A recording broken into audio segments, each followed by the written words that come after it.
নমস্কার। বিশ্বকবি রবীন্দ্রনাথ ঠাকুরের বিচিত্র স্বাদ। আমি যখন পাঠশালাতে যাই, আমাদের ওই বাড়ির গলি দিয়ে 10টা বেলা রোজ দেখতে পাই ফেরিওয়ালা যাচ্ছে ফেরি নিয়ে। চুড়ি চাই, চুড়ি চাই, সে হাঁকে। চিনের পুতুল ঝুড়িতে তার থাকে।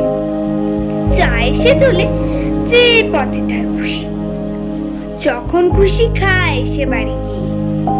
10টা বাজে, 10:30 বাজে, নাইকো তারা হয় বা পাছে দেরি।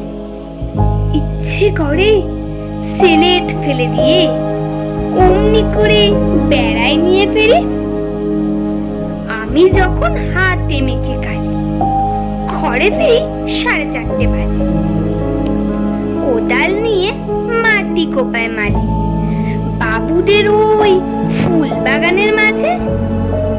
কেউ তো তারে মানা নাহি করে, কোদাল পাছে পড়ে পায়ের পরে। গায়ে মাথায় লাগছে কত ধুলো, কেউ তো এসে বকে না তার কাজে। মা তারে তো পরায় না সাপ জামা, ধুয়ে দিতে চায় না ধুলোবালি।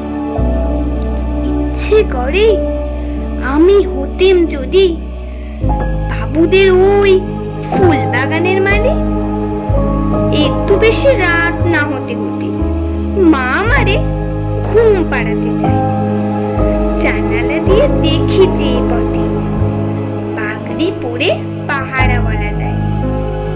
আধার গলি, লোক বেশি না চলে, গ্যাসের আলো মিটমিটিয়ে জ্বলে।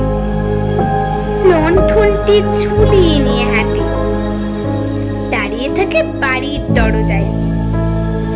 রাত হয়ে যায় 10টা 11টা, কেউ তো কিছু বলে না তার লাগে।